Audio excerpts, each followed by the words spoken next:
자, 오늘도 계속해서 우리 느헤미야 리더십 함께 공부하겠습니다. 느헤미야서 2장을 한번 찾아보도록 하죠. 느헤미야서 2장을 찾겠습니다.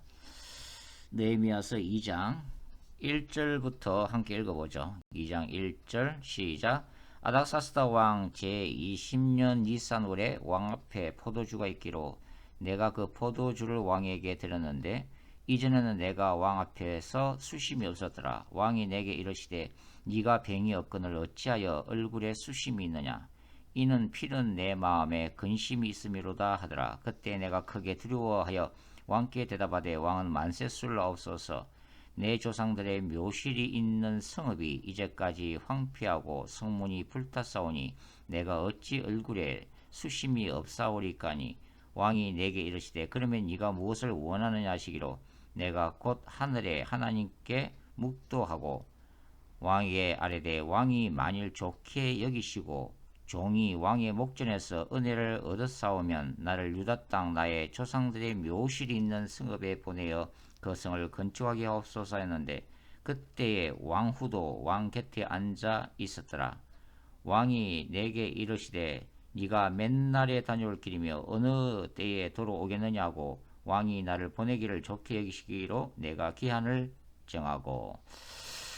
자, 느헤미야 리더십, 가장 핵심적인 중심적인 그 리더십이 뭐라고 그랬죠? 바로 기도하는 리더십이라고 말씀을 드렸습니다. 느헤미야는 모든 일에서 항상 하나님께 먼저 기도하고 하나님의 도우심을 그 은혜를 구했다고 하는 거죠.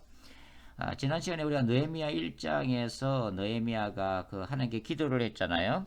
그래서 자기가 이 마음에 품고 있는 이 일, 즉 예루살렘에 파송이 되어서 예루살렘 성벽을 재건하는 그 하나님의 비전을 품고서 하나님 앞에 이제 기도를 하게 되는 거죠.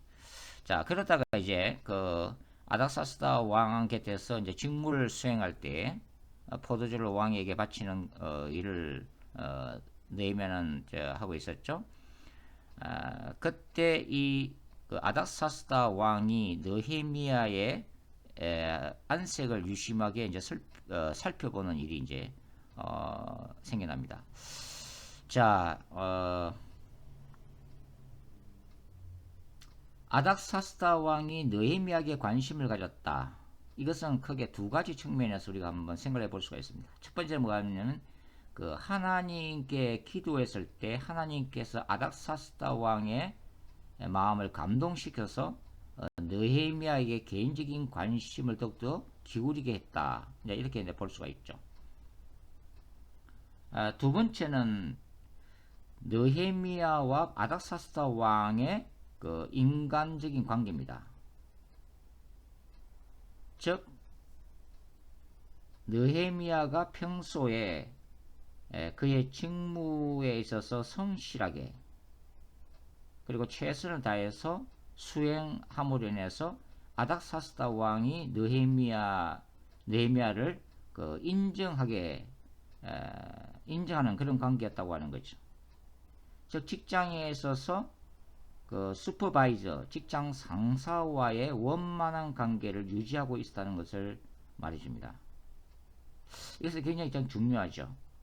우리가 크리스천으로서 하나님 앞에서 어떤 일이 발생해서 항상 기도를 해야 하지만 동시에 뭐가 중요하죠?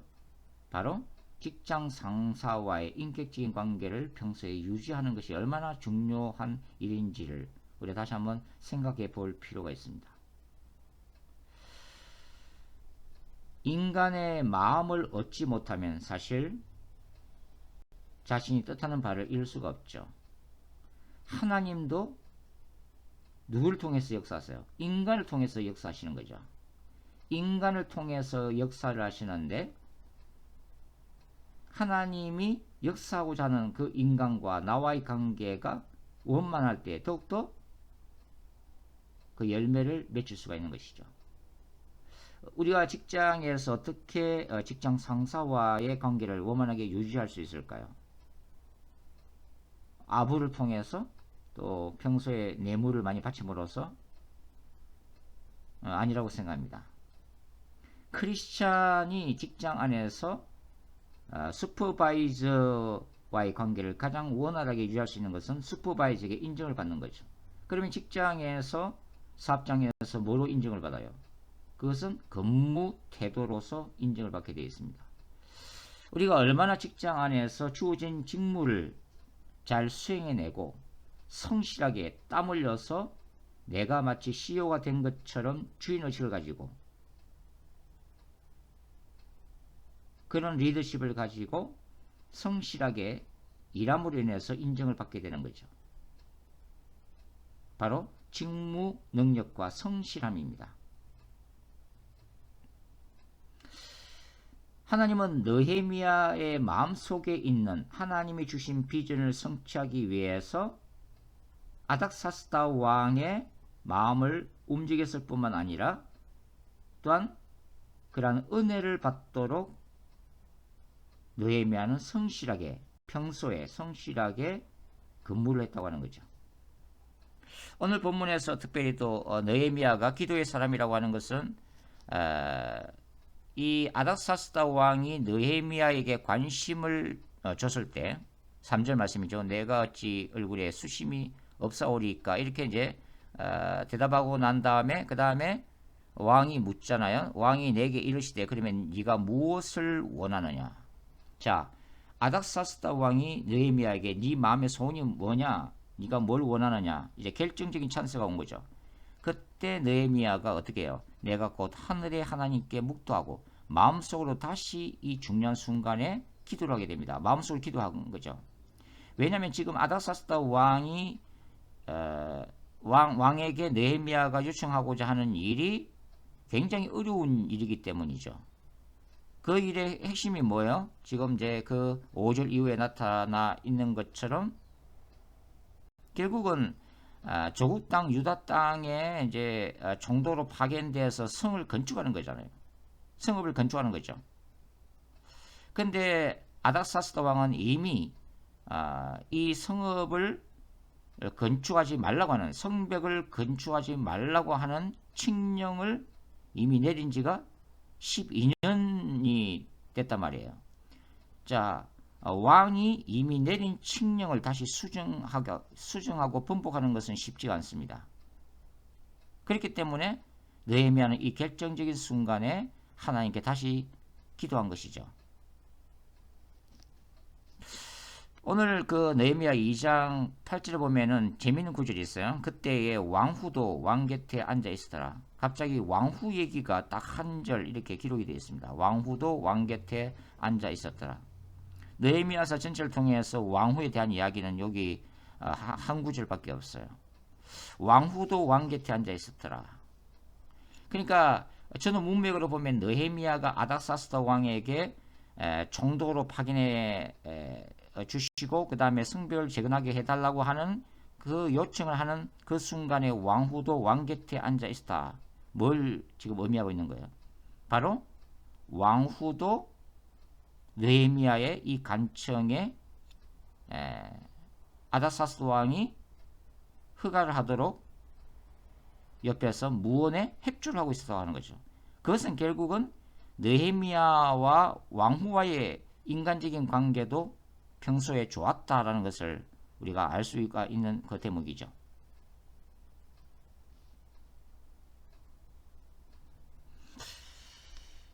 자, 이러한 결과로 결국은 느헤미야는 아닥사스다 왕으로부터 이제 허락을 받게 됩니다. 우리가 발휘해야 될 그 리더십 안에는 결국은 인간관계가 들어 있습니다. 인간관계. 상사와의 원만한 인간관계, 그리고 동료 직원과의 좋은 인간관계, 그리고 부하 직원과의 원만한 인간관계. 바로 그 인간관계, 원만한 인간관계를 통해서 우리가 수행하고자 하는 그러한 업무도 더욱더 탄력을 받게 된다고 하는 것이죠. 자, 그 다음에 느헤미야가 얼마나 철저하게 이 모든 과정을 준비를 했는지를 한번 살펴보도록 하겠습니다. 자, 느헤미야서 2장 계속해서 한번 읽어보도록 하겠습니다. 자, 느헤미야 2장 7절부터 계속해서 읽어볼게요.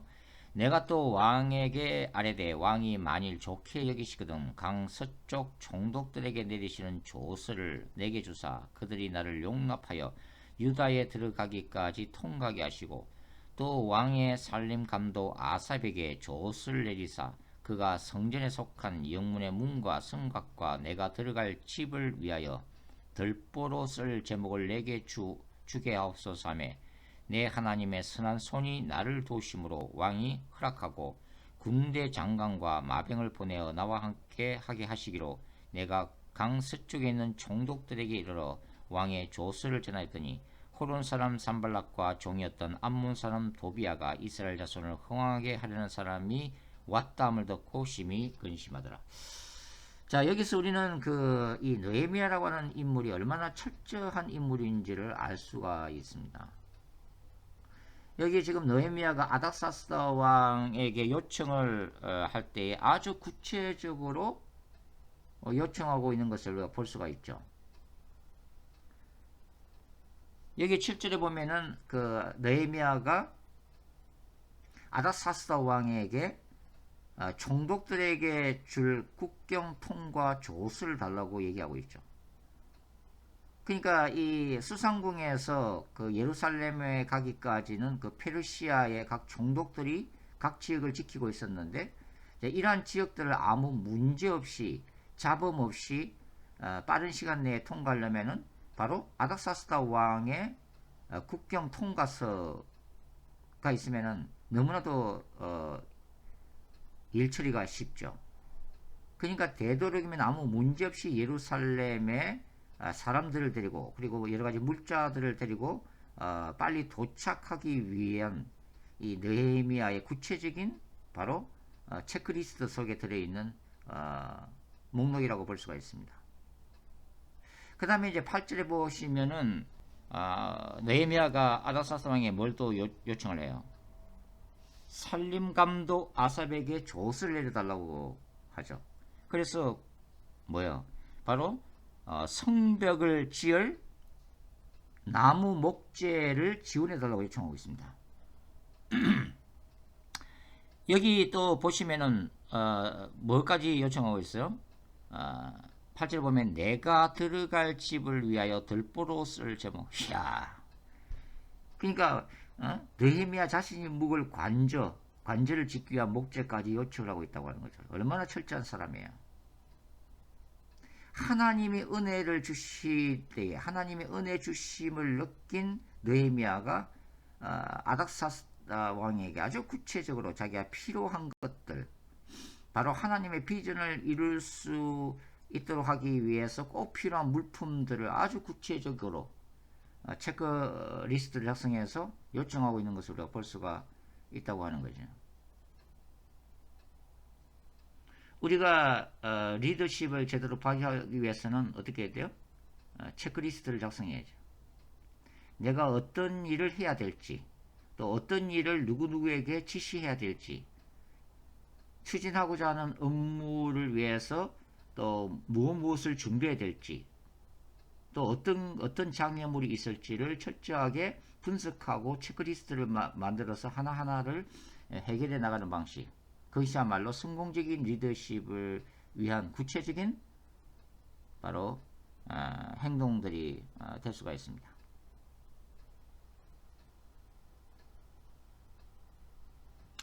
자, 그 다음에 이 예루살렘에 도착한 느헤미야의 우리가 행동을 더 한번 더 지켜볼 텐데요.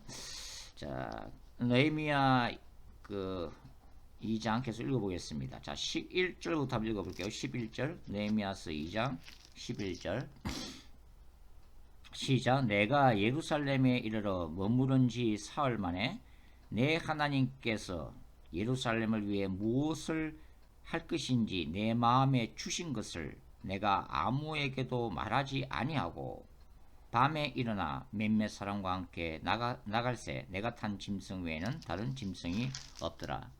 그 밤에 골짜기 문으로 나가서 용정으로 분문에 이르는 동안에 보니 예루살렘 성벽이 다 무너졌고 성문은 불탔더라. 앞으로 나아가 샘문과 왕의 못에 이르러서는 탄 짐승이 지날 곳이 없는지라. 그 밤에 시내를 따라 올라가서 성벽을 살펴본 후에 돌아서 골짜기 문으로 돌아왔으나 방백들은 내가 어디 갔었으며 무엇을 하였는지 알지 못하였고 나도 그 일을 유다 사람들에게나 제사장들에게나 귀족들에게나 방백들에게나 그 외에 일하는 자들에게 알리지 아니하다가 후에 그들에게 이르기를 우리가 당한 공경은 너희도 보고 있는 바라. 예루살렘이 황폐하고 성문이 불탔으니 자 예루살렘 성을 건축하여 다시 수치를 당하지 말자고. 자 여기 보시면 총독으로 예루살렘에 부임한 느헤미야가 하나님이 예루살렘을 위해서 무엇을 할 것인지 그의 마음에 주신 것 바로 뭐예요? 예루살렘 성벽 건축 프로젝트죠. 성벽을 온전히 건축하는 그 비전, 구체적인 그 일을 염두에 두고서 밤중에 일어나서 그 무너진 예루살렘 성벽을 돌아보면서 현장 답사를 하고 있습니다. 자, 느헤미야가 이 낮에 일을 하지 않고 밤에 굳이 이렇게 힘들게 현장을 답사한 이유가 뭘까요? 성경에 기록되어 있지 않기 때문에 구체적으로 알 수는 없습니다.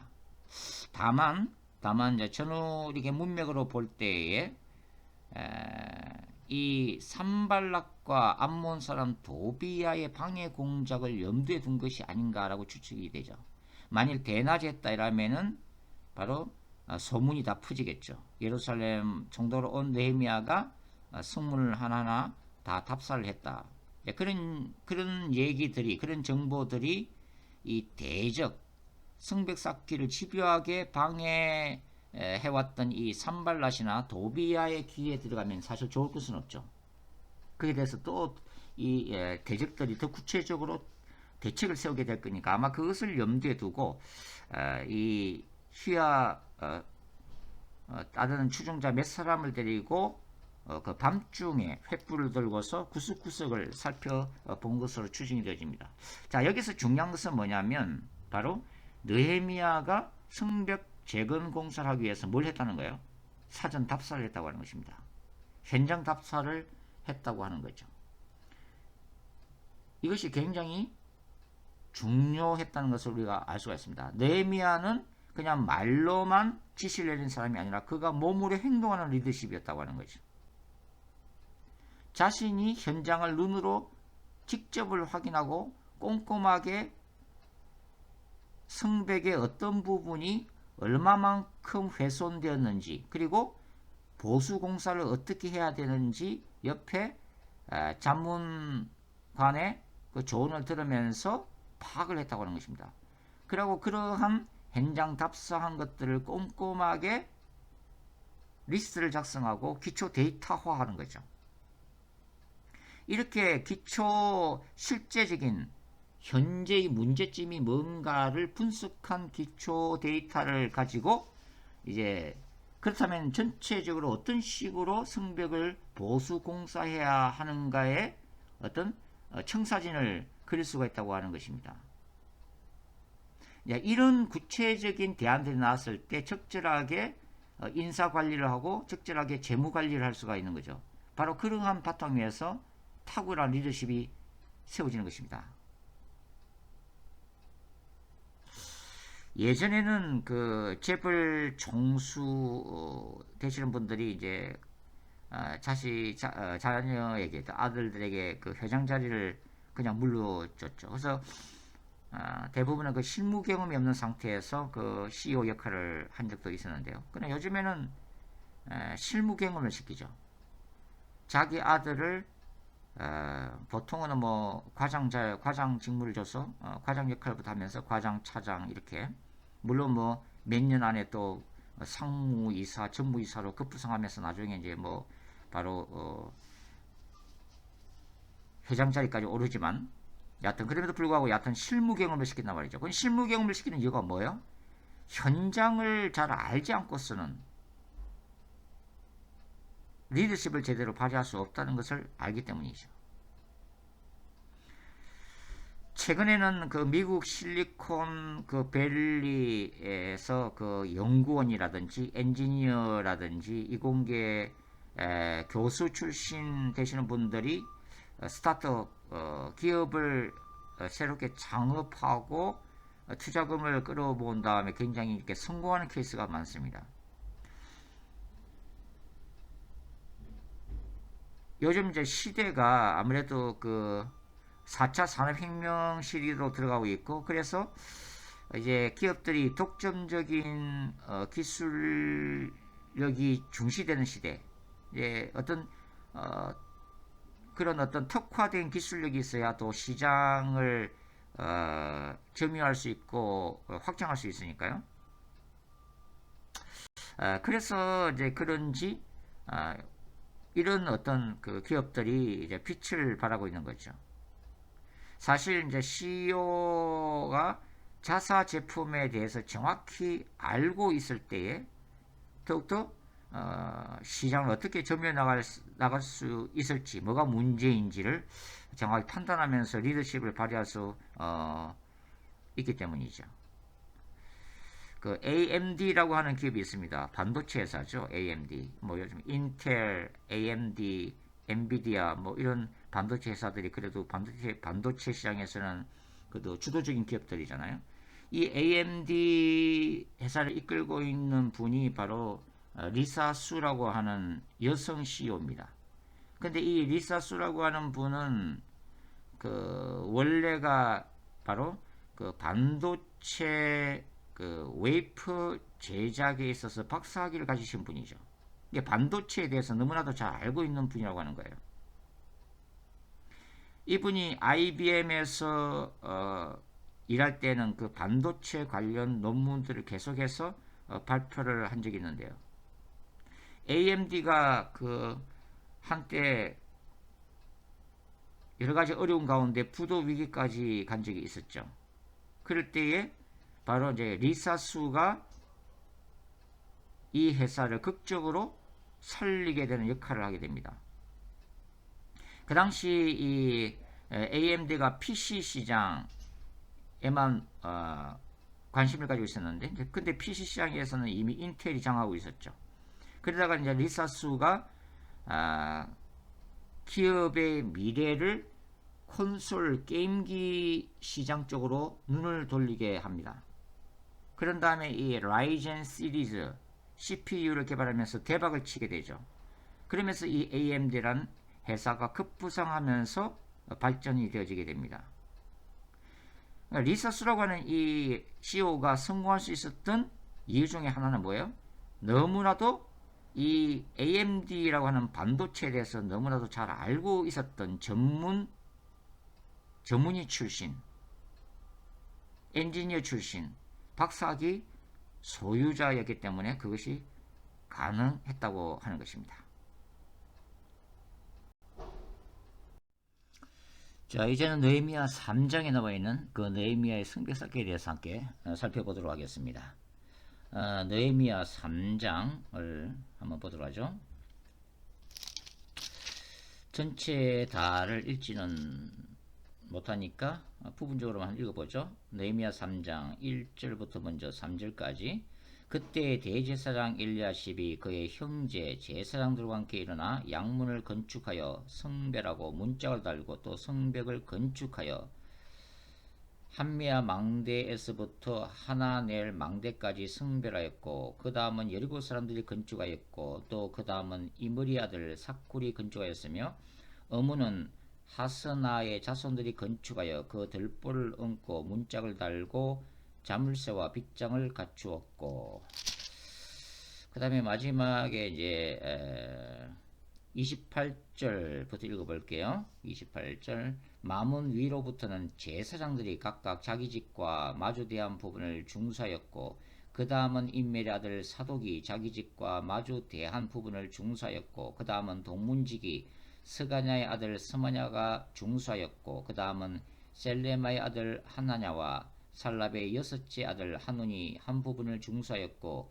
그 다음은 베레가의 아들 머술람이 자기의 방과 마주 대한 부분을 중사였고, 그 다음은 검장색 말기야가 한밑갓 문과 마주 대한 부분을 중수하여 너디님 사람과 상인들의 집에서부터 성모퉁이 성루에 이르렀고 성모퉁이 성루에서 양문까지는 금장색과 상인들이 중수하였다. 자, 이 느헤미야의 승백삭기. 자, 느헤미야의 승백삭기에는 느헤미야의 탁월한 그 리더십이 발휘가 되었던 부분이죠. 그리고 이 성공적인 리더십의 그 파운데이션이 바로 책임 분담제였습니다. 성벽의 각 부분들을 일정량을 각자가 맡아서 쌓아 올리는 바로 그런 방식이었다고 하는 거죠. 이 느헤미야의 이 책임 분담제에는 모든 백성들이 동참했다는 게 굉장히 중요합니다. 그러니까 한 사람도 열애가 없었다고 하는 거죠. 대제사장, 예루살렘 성전에서 직무를 맡았던 대제사장도 이 성벽삭기에서 제외될 수가 없었습니다. 그러니까 성전에서 자기 직무를 감당할 시간에는 당연히 감당하고 그 외 시간은 이 성벽에 나와서 성벽을 쌓아야만 했다고 하는 거죠. 그러니까 대제사장부터 시작해서 기술자, 또 높은 관직에 있는 권력가들, 각 지방 지도자들, 또 상인들, 심지어 여인들까지 모든 사회 계층의 백성들이 다 동원되고 있다고 하는 거죠.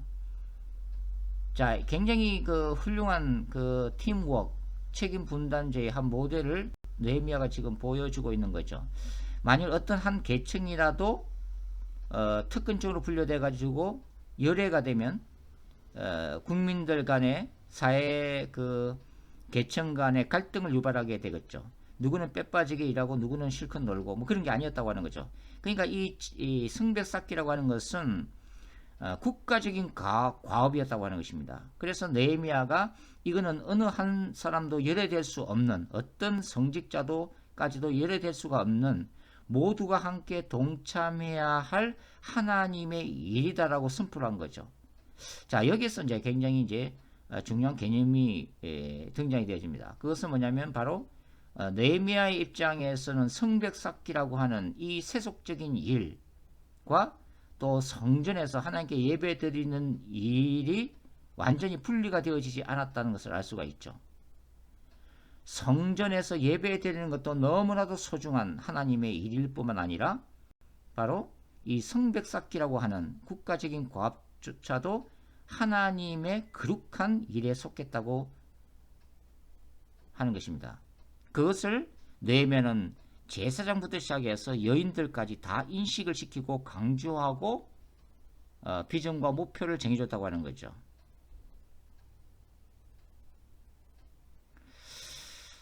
느헤미야의 이 책임 분담제는 각자의 집에서 가장 가까운 거리에 있는 성벽을 할당해 주었다고 하는 거죠. 그리고 거기에 적절하게 인원을 배치를 해주었다고 하는 것입니다. 그러니까 가장 가까운 성벽을 할당해 줬으니까 출퇴근 시간이 줄어드는 거죠. 그리고 바로 자기 집 앞에 있는 성벽을 쌓음으로 인해서 어떤 도전 의식을 줬어요. 내 집은 내가 지킨다. 뭐 그런 개념을 심어준 거예요. 그러니까 멀리 떨어져 있는 다른 어떤 구역이 아니라 바로 자기 집 앞에 있는 성벽을 쌓게 함으로 인해서 대적으로부터 이 우리 집 앞에 있는 성벽을 쌓음으로 인해서 우리 가정을 지킨다. 우리 공동체를 지킨다. 그런 도전의식, 책임의식, 또 열심히 일할 수 있는 동기를 느헤미야는 부여해줬다. 그렇기 때문에 이러한 느헤미야의 책임 분담제에 기초한 성벽 쌓기가 빠른 시간 내에 완성이 되어질 수 있었다고 하는 것입니다.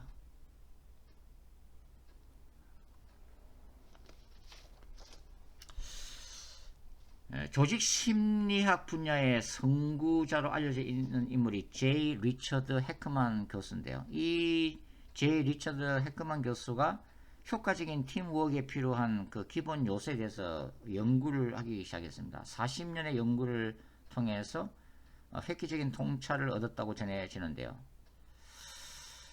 자, 이 팀워크의 가장 중요한 것은 그리고 성공적인 팀을 꾸리려면은 적어도 이제 세 가지 요소가 갖춰져야 된다고 하는 거죠.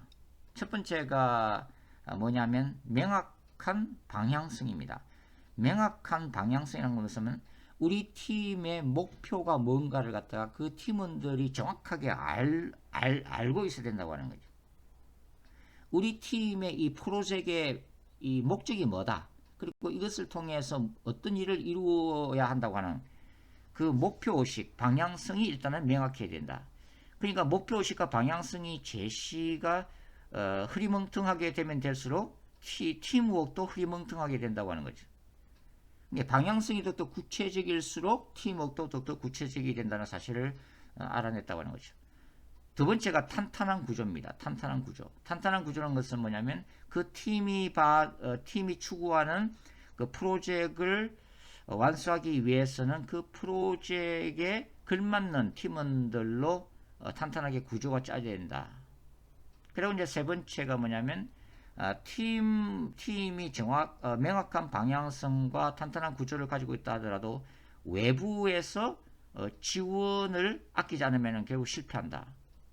그러니까 외부 지원, 협조적인 업무 환경, 이것이 갖춰져야 팀워크가 성공할 수 있다 라고 얘기를 하고 있습니다.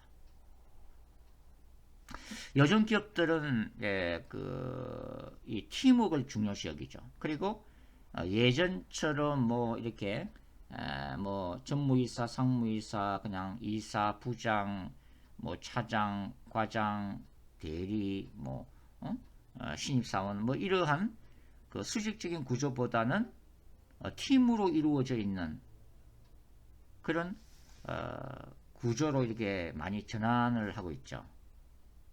그래서 이 팀워크가 더욱더 이제 중요해지고 있다고 하는 것입니다. 보통 이제 기업들이 신입사원을 뽑을 때 예전에는 그 직원 한 사람 한 사람이 얼마나 탁월한 능력을 가지고 있는가에 포커스를 맞췄다면 요즘의 경향성은 아무리 그 사람이 탁월한 능력을 가지고 있어도 팀 안에서 끊임없이 문제를 일으키고 갈등을 일으키는 그런 어떤 스타일 같으면은 재배를 시킨다고 하는 거예요. 그러니까 조금 능력은 약간 떨어지더라도 팀 안에서 원만한 인간관계를 유지할 수 있고 또 협조해 줄 수 있는 그런 기본 자세가 되어 있는 직원들을 더 선호하더라 하는 것이죠.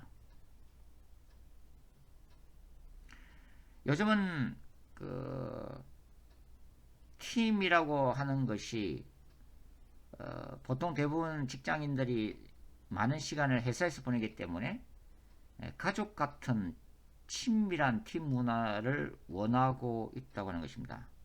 그래서 그 팀원들의 다양한 개성을 팀 시너지로 발휘하기를 원하고 있다고 하는 거죠. 이러한 팀워크 자체가 그 기업의 이익을 창출해내는데 굉장히 중요하기 때문에 팀을 이끌고 있는 팀 리더도 또한 그 리더십이 굉장히 중요해지고 있습니다. 그러니까 팀 리더는 팀원들이 자유롭게 아이디어를 제시할 수 있도록 배려해 주는 게 필요하죠. 그리고 이제 팀을 이끌다 보면은 팀원들 간에 끊임없이 의견 충돌도 일어날 수 있고 인간적인 갈등이 일어날 수도 있는데 그것을 중간자의 입장에서 잘 조율해 줄 수 있는 그런 팀 리더십도 필요한 거죠. 그리고 팀원들이 이렇게 언론에서 어떤 결정된 아이디어가 있으면 그것이 성공적으로 채택되고 추진될 수 있도록 또 노력을 해야 되는 것이 바로 팀 리더의 중요한 기능 중에 하나라고 볼 수가 있습니다. 팀 리더는 전체 그림을 그릴 줄 알아야 되죠. 그리고 그 전체 그림의 퍼즐들을 팀원들에게 적절하게 나누어 줄 수 있어야 합니다. 그러니까 팀원들에게 각자에게 적합한 일을 맡기고 또 어느 누구도 과도하게 일을 너무 많이 맡거나 또 적게 일거리를 맡아서 빈둥거리는 일이 없도록 적절하게 배분하는 이런 능력이 필요하죠. 그리고 각자의 팀원들에게 그들이 해야 될 프로젝트를 구체적으로 지정해주고 또 그 프로젝트를 언제까지 끝내라고 하는 정확한 시한을 제시를 해줘야 되죠.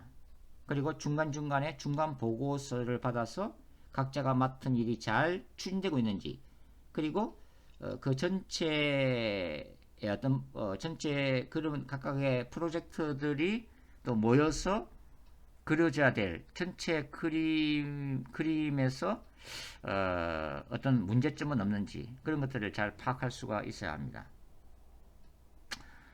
제가 한 갱년 컨설턴트의 글을 그대로 한번 읽어드리도록 그렇게 하겠습니다. 팀워크가 좋은 팀의 특징은 무엇인가? 구글이 3년 동안 진행한 자체 프로젝트의 결과를 보면 리더의 한마디 지시에 구성원 모두가 빠릿빠릿하게 움직이는 것을 팀워크가 강한 팀이라는 것이 환상이라는 것을 깨달을 수 있다. 왜냐하면 심리적 안정감이 팀워크가 뛰어난 팀의 가장 큰 특징이기 때문이다. 심리적 안정감이란 대인관계에서 두려움을 느끼지 않고 타인에게 약한 모습, 실패한다거나 멍청한 대답 등등을 얘기하죠. 이런 모습을 보여도 괜찮다고 여기주는 감정을 말한다. 동료가 다른 의견을 제시할 때 마음 놓고 반박하고 경우에 따라 동료의 일을 중단시키고 자기 생각을 설득시키며 동료들이 자신을 논리적으로 비판한다면 기꺼이 수용하고 직원과 리더 모두가 동등한 발언 시간과 기회를 보장받는 것이 심리적 안정감이다. 왜 그럴까? 심리적 안정감이 높은 팀의 구성원들은 실패할 경우 그 사실을 동료들에게 편안하게 털어놓을 수 있고 동료들은 실패했다는 것 자체에 비난을 가하지 않는다. 이래야 실패를 솔직하게 드러낼 수 있고 왜 실패했는지, 실패를 반복하지 않기 위해 무엇을 해야 하는지 철저히 연구할 수 있다. 그리고 그 결과를 모두가 공유함으로써 더 나은 혁신과 더 나은 의사결정을 이끄는 동력을 얻는다. 이것이 심리적 안정감과 팀워크를 향상시키는 방법이다. 전설적 락 그룹 퀸은 심리적 안정감에 기반한 대표적 팀이었다. 리더인 프레디 머큐리는 솔로 앨범을 내기 위해 팀을 이탈했다가 좌절을 경험한 바가 있다. 그는 한 인터뷰에서 자신이 얼마나 멤버들을 그리워했는지 고백한다. 그는 멤버들이 각자 개성이 강해서 그룹을 결성한 첫날부터 싸우기 시작했고 음악에 있어서는 늘 그래왔다고 말했다. 하지만 그 싸움들이 저희를 하나로 만들었죠. 라고 그는 고백한다. 공동의 목표를 위해 잘못을 지적하고 때로는 서로 논쟁을 벌이는 것이 조직이 성장하는 힘의 원천이고 그것이 바로 진짜 팀워크임을 깨달을 수 있는 대목이다. 유명한 도요타 생산 방식도 심리적 안정감의 사물이다. 직원들은 누구나 생산 시스템의 실수나 결함을 끊임없이 지적할 수 있었고 이를 겸허히 서로가 받아들이면서 개선해 나갈 때 생산 시스템의 완전함을 이루어낼 수 있었다. 남에게 폐를 끼치지 않는 것이 덕목인 일본 문화에서도 이런 긍정적 갈등과 논쟁이 성장을 이끌어냈던 것이다. 그렇다면 심리적 안정감을 높이려면 무엇을 해야 하는가? 활발한 피드백이 핵심이다. 활발한 피드백을 위해 기본적으로 적극적 경청이 선행되어야 한다. 대화에 방해될 만한 물건들을 모두 치우고 상대방에게서 겸손하게 배우는 태도로 회의에 임해야 한다. 우버는 상호 신뢰와 소속감이 떨어지는 문제를 간단히 해결했다. 회의 시간에 휴대폰을 절대 보지 않도록 한 것이다. 우습게 보이는 해결책으로 회의 분위기는 서로 경청하고 공동 목표에 협력하는 방향으로 급변했다. 그리고 피드백 해주기를 기다리지 말고 먼저 요구해야 한다. 그런데 그냥 저는 오픈마인드예요. 뭐든지 피드백 해주세요. 라고 말만 하면 안 된다. 피드백 받고 싶은 것을 구체적으로 이야기해야 한다. 제가 의사결정을 내리지 못하면 질질 끈다는 것을 잘 알고 있습니다. 앞으로 특별히 어떤 문제에서 의사결정에 문제가 있는지 바로 피드백해 주시기를 부탁드립니다. 이렇게 얘기해야 한다고 하는 것이다. 또는 결단력을 높이려면 어떻게 해야 할지 좋은 아이디어가 있으면 한두 가지 정도 말해줄 수 있나요? 라고 말해야만 한다. 이 말은 곧 자신의 취약성을 드러내라는 뜻이다. 취약성이란 약점이나 실수를 뜻하는 것이 아니라 완벽하지 않은 사람임을 솔직히 인정하고 자신의 부족함을 상대방에게 보일 수 있는 용기를 의미한다. 자신이 완벽해야 한다. 남들에게 빈틈을 보여서는 평가에 불이익이 갈지 모른다는 강박에 사로잡히면 상대방의 건설적 비판을 비난으로 오해하고 이는 팀워크 와해로 이어질 수 있다. 상대방이 언제든 반대를 표하도록 독려하라.